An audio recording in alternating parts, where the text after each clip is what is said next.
takes the energy, the life force out of the different functions of the body. How can they be overstimulated? You can't do it. That's why Kriya Yoga is such a wonderful thing. The motor will not run if there's no juice going into the motor. So you cannot overstimulate any part of the body if there's no life force going there. Kriya Yoga is a great thing. So are the other techniques of self-realization. Why? Because they control life force. Even though if you do not know Kriya Yoga, if you keep your attention there, with the power of will God has given you, and see His infinite light, feel His presence, even you can control sex. It's easier with Kriya Yoga. Now going on just a bit about laws pertaining, the mental laws pertaining to the retention of youth and vigor. This is very important because your thought and mental pattern has a great effect on the body. So we must keep what? We must keep the pattern right. You understand? Keep the pattern right because it has a tremendous effect on you. If you believe that you will keep your body young and full of vigor and stick to it, it will be so. Because the mind, when it's hooked up with the power of God, controls the body. There's no question about that. So if you do this, keep the pattern right and stick to it. No matter if sickness comes, stick to it. It's bound to win because the power of God is on your side. Now, one other thing, subconscious suggestion is a very great thing. When you go to sleep tonight, every night, it is not foolishness, just say, the subconscious mind which is in me is the presence of God in me. Take care of me. Make me harmonious. Suggest to me right things that the life force flow properly through me, that I retain my youth and vigor, and it will be so. If you realize that the subconsciousness is the presence of God in you, how about your assimilation? Digestion goes on all right, doesn't it? Why? Because the subconscious mind takes care of it. Well, that's not just a myth.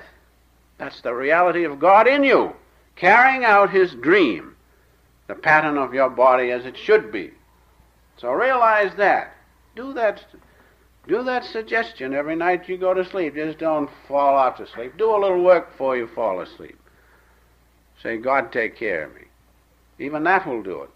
But just get your mind to realize what the subconsciousness is. God in you working silently. And the law is this, that it is amenable to the power of suggestion. And if you say, make me well, it will carry it out by giving suggestions to the physical part of you. But if the next day you break all physical laws, then don't blame the subconsciousness. You have to work with it. So that's really an important suggestion. I'm glad I caught it here. Now, other helps in the mental realm to keep you living scientifically, that you may retain your vigor and your youth, are these. Always feel young and strong. Don't suggest to the mind, I'm tired today. Sure, you'll be tired. The body will reflect it. Don't say anything. Rather just feel, well, I'm tired, but God is with me. These are important things. The mind accepts whatever you feed to it. That's why people, when they come to you and say, they say, boy, you don't look good today.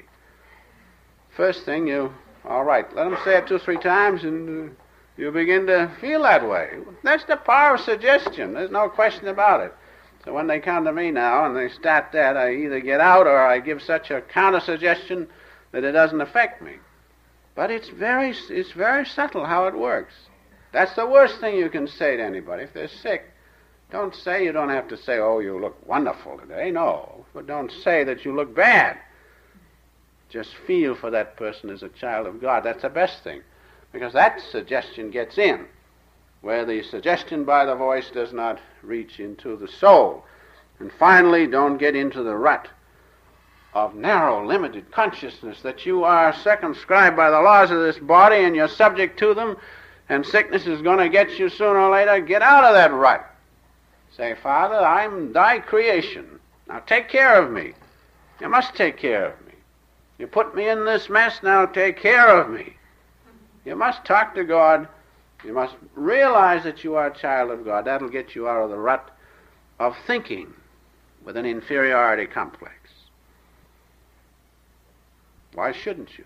We're all children of God. Now, just a bit as to the metaphysics of this whole business. The metaphysics of keeping your youth and vigor is this, that we have cells in the body, reproductive cells, which reproduce, of course, as you know. Then we have cells that make up the body tissues, somatic cells. And they have formed the different organs of the body, the different parts of the body, and their function is a specialized function to take care of those parts of the body, to pick out the elements of the bloodstream and remake the parts of our body, as I said, from protein. That's their job. What happens? They get lazy. They get lazy. They get in a rut, so to speak. And they don't obey the mind, especially the subconscious mind.